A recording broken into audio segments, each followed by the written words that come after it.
Mekk Knights, Yosenjus, Mekk Knights, Yosenjus, Mekk Knights, Yosenjus, Mekk Knights, Yosenjus.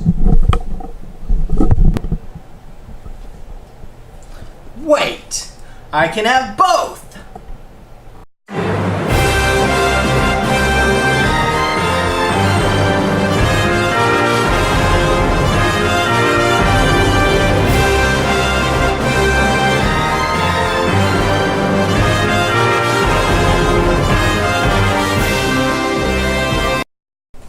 What's up, everybody in YuGiOh YouTube land? This is Jesse Byrne, representing Team FTK, and today once again I am breaking the Yosenju archetype by mixing it with Mekk Knights. This is a really fun and cool, interesting deck. It's anti-meta, it's going second, so it's OTK, and it's a really cool deck, and I just wanted to show you guys this deck. So if you guys like what you see, please make sure to give us a big thumbs up, ring the bell for more notifications, and check us out on Patreon and PayPal. Links will be in the description. And if you guys want to get a custom playmat such as the one featured in this video, make sure to click the link in the description for Inked Gaming. Enter the promo code TEAMFTK10 to get 10% off your order today. They have playmats and a bunch of other cool geek-tastic stuff. So basically, the idea of this deck comes from Yosenju's just being mixed with Mekk Knights as a way to support the Yosenju engine, because we don't have any new Yosenju support coming out for a while, and Yosenju's really mix really well with Mekk Knights, and they have really cool synergy together. I will note that I do not have the newest Mekk Knight Crusadia Link monster in the extra deck, just because I haven't been able to pick one up, but when I do, I will definitely update this deck just to include him in there because he's really awesome. So let's start off with the list, and I'll show you guys what I'm playing. So we start off by playing 3 Yosenju, 1. Yosenju, 1 is your main bouncer of the deck. He's the one that you're always going to want to normal summon, and it's really good because he just bounces everything back and has great, effect in that regard. Then we play 2 Yosenju, 2. I only like playing 2 because I feel like 3 is bricky. The only thing that he really does is when he attacks directly. He can attack directly for half of his damage, so that's about the only thing that he's good for. But I still like playing 2 because he's 1800. Then with Tenki he gets a boost, and then with Sujik he gets a boost, so it comes in handy to beat over like Thunder Dragon monsters and things of that nature. And then I play 3 Yosenju, 3. What he does is whenever a Yosenju monster inflicts damage to your opponent, you get to add a Yosenju card from your deck. So he's really good just for searching out everything for the consistency factor. And then I play 1 Sujik. 1 Sujik, he's basically like an Honest. You can discard him during damage step and make a Yosenju monster gain 1000 attack. So that's really good because they're all like 25 or higher once you drop this guy. And then also he has the same effect except on the field, where you can target a Yosenju monster and make it gain 1000 attack, so he'll become 2000, 2100 tanky, or you can make this guy 25, and then you can make this guy 28, and then you can make this guy 26. So it's really good just to be able to power up your monsters and make a monster that's gonna beat over your opponent's monsters. Then I played for the Mekk Knights. I play 3 of the Purple Nightfall. Purple Nightfall is really good. He basically your consistency factor. He lets you target a Mekk Knight on the field, banish it. It comes back during the standby phase, and then after you banish it, you get to add a Mekk Knight from your deck to your hand, which is really good. And then the special summon effect is really easy because you just have to have 2 cards in the same column to special summon them. So if your opponent has a monster and then you set a spell or trap face down, you can special summon this bad boy and use his effect and get another Mekk Knight. And then I play 2 of the Sky Blue. Sky Blue is really good just for more consistency factor, because what he does is basically if there are 2 or more cards in the same column, you get to search when he's summoned. And then he's really busted just because sometimes you can search 2 cards if you have the cards in the right column of numbers, so he's really good.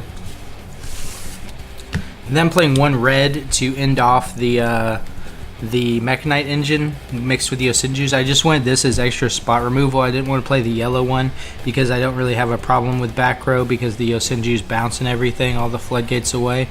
So I just want to have an extra out for monsters. And then I don't play the other one who moves a Mekk Knight from columns just because I felt like he wasn't that good. So I feel like this is the good ratio to play with Yosenjus. You might want to play it a different way in other decks, but this, in testing, I've been testing this deck for about 2 weeks now over Dueling Nexus and stuff like that, so it's been really good and it's been winning me a lot of games, and this is really the ratio I like best for Mekk Knights. But remember that you guys can change this build up as much as you want. Use this kind of as a template list to go on and make your own deck, because you don't just want to net deck me. So yeah.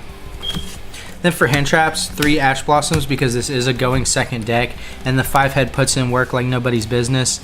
And yeah, so we want to play hand traps because we're going second, and then we have the Effect Veiler to also help us put in work, because negating your opponent's effects is always good, especially like if you're going up against dinosaurs like I am a lot because my fiance plays dinosaurs. This comes in really good handy against the Raptor, just to negate its effect, or any other normal summon search effects. This is good against Alistair, this is good against Trickstars, it's good against a lot of things, and then Ash Blossom is good against the whole meta in general, and Ash is pretty much just good against anything. And the point of the deck basically is to special summon out your Mekk Knights, and then just normal summon out your Yosenjus, and then kill your opponent. Very OTK heavy. Speaking of OTK heavy, because we're going second, we run 3 Pankratops, just because it can get rid of any back row that we don't want to deal with. Like if you're going against Solomon Great, this is a perfect way to bait out their Roar and to bait out their other trap cards, and to bait out anything is just to go ahead and play Pankratops. And he's really good also if you don't pop your opponent's back row. Like if you're going against a deck that doesn't really use back row, you can just special summon and then have a 2500 beat stick. So he's really good. Really one of the best cards in general that came out of 2018 was Pankratops. And then we have the 1 Scythe. So this is the only thing that I put in the deck that's going, like, targeting for going first, because usually this is a going second deck, but I wanted an option in case I was going first. Like if I lose the die roll, or if I have to go first, if I'm playing a deck that can OTK better than me, or if I'm playing a deck that like is going to set up a huge board, I play the 1 Scythe, and then I play 3 Sanctum, which you'll see later on. But this is the surprise factor that nobody really sees coming, because if I win game 1 and then they make me go second, assuming that I'm not siding because, or if they make me go first, assuming that I'm not side decking because it's casual play, which is all we really like to do here, I'll go first and then bring out this bad boy, and it actually has, you know, saved my tail end time to time on a lot of different matchups, and Scythe is just broken. Then moving on to the spells, we have 3 Fire Formation Tanky, just to dig for Beast Warriors. The only bad part about this card is that it stays on field, so sometimes it does clog up your field, but we're not really worried about it as much because we're not playing a trap heavy Yosenjus. We are playing Mekk Knight Yosenjus with Pankratops and Scythe, so we're not really worried about clogging up our back row. But we also do like the 100 attack boost that we get off of Tanky, so that helps us get over some other monsters that just have weird stats, you know, like 2800 and stuff. So we'll give our Yosenjus an extra 100, and then Sujik will give him an extra 1000, so then we're able to beat over, and it's good for that purpose. Then I play 3 World Legacy Memory. This card is busted, so basically it's going to let us special summon a Mekk Knight straight from our deck, which is really good. And then we can just like special summon Purple Poison and then banish Purple Poison and go from there. Not Purple Poison, Purple Nightfall, excuse me. Then we can banish the purple one and go from there and search, and it's just a really good extender, and it really helps you push for that OTK, because you could do it during your opponent's end phase and then just like beat them down next turn, or you can do it during your turn just to banish the Purple Nightfall and to add blue or to add red, or whichever combo piece you need. It's the perfect extender. I was testing it at 2, but I feel like 3 is the way to go, and it's definitely busted. Then we have, of course, 2 Forbidden Chalice. This helps us with Sky Strikers. This also helps us with just any kind of effects. It's basically like playing 2 more Effect Veilers or something like that of that nature. But you can also use it on your monsters if you want to make them gain 400 attack, or you can just use it against like Colossus if you want to resolve a Tanky. You can just like activate this, target your opponent's Colossus, then you can activate your Tanky, and then you'll be able to search for Yosenju. That's going to bounce their Colossus back to their hand, or back to their extra deck, excuse me. But this card is really good, and I feel like going second is a very viable option.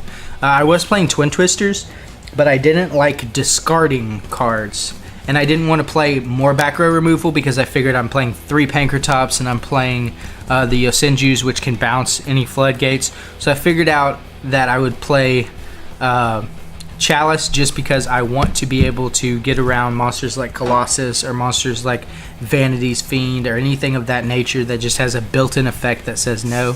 So this card is really good and it puts in a lot of work. Chalice is definitely underrated. You guys should be playing Chalice if you're playing a going second deck. I really like it. Then I also play 2 Mind Control because this is going second.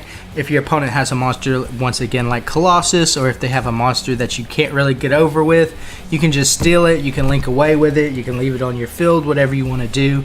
It doesn't coincide with Yosenju monsters at all. It doesn't affect anything that you're trying to do. You're just going to take your opponent's monster and just, you know, go from there. But I will mind you that sometimes if you use this card before you use a Mekk Knight, it will be kind of hard to make columns and things like that. But I am more than happy to, you know, special summon my Mekk Knight beforehand and then activate the Mind Control to take my opponent's monster. Then, of course, 2 Called by the Grave. Consider running this card at 3. I just didn't really find space because I believe I'm already over 40 cards in this deck. So I just wanted to add in 2 to just stop hand traps. This deck isn't really worried about hand traps that much, but it's just in case I do get Ghost Ogred or something like that with the Yosenju monsters. I can play Called by the Grave and just get rid of that. And then, like I said before, draw doesn't really hurt this deck. Ash doesn't really hurt this deck unless you're trying to like go for tanky to go for another monster to push your game. So, but I mean, Call by the Grave is really good just to be able to stop those graveyard effects, especially like against dinosaurs with miscellaneous or against like random rogue decks that have graveyard effects. Called by the Grave is busted. And then I play 2 Instant Fusion. I have some targets in the extra deck that help me get over bigger monsters, and I wanted to play Instant Fusion just because I want to be able to play Thousand Eyes Restrict and be able to stop my opponent from doing things. And this is really good just to help you push going second. And then for my going first options, basically a Scapegoat, because if we're going first, we can set Scapegoat, and then during the end phase, we can make Borreload. Or during my next turn, we can make Borreload. During the end phase, we can activate Scapegoats, of course. So it's really busted to play the 1 Scapegoat. And then the thing that people don't see coming is the Sanctum, because you're going to be going second most of the time, but if you go first, you can set Sanctum. Your opponent tries to do some shenanigans. You special summon out your Scythe, and then you lock them out of their extra deck. Really good combo. I like playing Yosenju artifacts, but I also feel like this in general works out just fine in any deck almost nowadays. I understand it's searchable by Trap Trick. I didn't want to clog up the deck with too many traps though, so I feel like just 3 Sanctums and 1 Scythe is perfect for me. It's the surprise factor, but it's also like a going first option or something like that. Really good. Then moving on to the extra deck, we have one of the Mekk Knight links. He's really good just for extending plays. I really like him. I don't find myself really making him that often. More the type of thing that I really find myself doing is just spitting out Mekk Knights and then making all my Yosenjus normal summoned and just attacking for game. And then I have the Borreload as a link 4 option. If you guys have Boral Sword, play Boral Sword if you want to OTK your opponent anymore. I don't have Boral Sword. I'm a budget player. I like Borreload. He's fine with me. And then we play for the Nightmares, Phoenix, Unicorn, and Cerberus. This is even more spot removal type of way of thinking, because like that's why we're not playing Twin Twister or Cosmic Cyclone, is because we do also have this as another option, as well as having the Unicorn, and then we have some more monster spot removal with the Chimera. And then we have 1 Greyfly, 1 Hipstar, and then 1 Mrs. Radiant. So this you can make with 2 Mekk Knights because it takes 2 light monsters, really good. This one you can make with 2 wind monsters, so you make it with the Yosenjus. And then this one's for the Scapegoat tokens to help you get into your Borreload play with your Link Karibo and your Link Spider, which is really good. So you basically just link these away for a Borreload after you activate your Scapegoat during your opponent's end phase, and you just kill them. So that works out good. Then for the XYZs, I play 1 Abyss Dweller. one Harpy's Pet Phantasmal Dragon. Abyss Dweller is pretty much just for like your danger matchups and your Solomon Great, Orchestras, things like that. It's really good against all the meta. But then like our Harpy's Pet Phantasmal Dragon is really good for those moments where you're trying to push for game or push in time or something like that, because basically what it does is it takes 3 level 4 wind monsters and then it can attack directly as long as it has materials. It detaches materials during the end phase, and then after that it can't be targeted or destroyed by battle, so it's a really good card. It's really one of those cards where it's like, I'm going to attack you 3 times for 2,000 damage. You better hope you have an out, and it's really good. Then I have one Lightning Chidori to round off the XYZs. And Lightning Chidori is really good, one of the best wind monsters, maybe one of the best XYZs around, but the only thing is that it's not generic. It takes 2 level 4 wind monsters, so that is a hefty price considering there's only like 3 or 4 decks that can run this guy. But it's really good because when it's summoned, you get to target a set card your opponent controls, spin it to the bottom when it's... then you can detach an XYZ type material to spin a face-up card back to the top of your opponent's deck. So you can basically keep them in a loop and keep them drawing the same cards over and over again. And it's always been one of those cool cards where it's like just there, you know. So then for the fusions, I have one of this gargoyle looking dude. He's a really cool card. So you basically use him just as a material to make a rank 4. So you can use it basically to make Abyss Dweller or something like that, really just for Abyss Dweller, or to have another monster to link with. Pay 1,000 off of instant fusion, special summon it, works out really good. And then I have the OG fusion monster for the Thousand Eyes Restrict, just to like take down your opponent's monsters, take them, equip them to him, and just suck them up basically is what he does. He's the sucker. He's got skills. So if you guys like this video and like what you see, please make sure to like, comment, subscribe for more, ring the bell for more notifications. Let us know what type of videos you guys would like to see. If you guys want to see more deck profiles, if you guys want to see more discussion videos, whatever you guys want to see, please leave a comment down below. And yeah, make sure to check out the links in the description. This is Jesse Byrne representing Team FTK, out.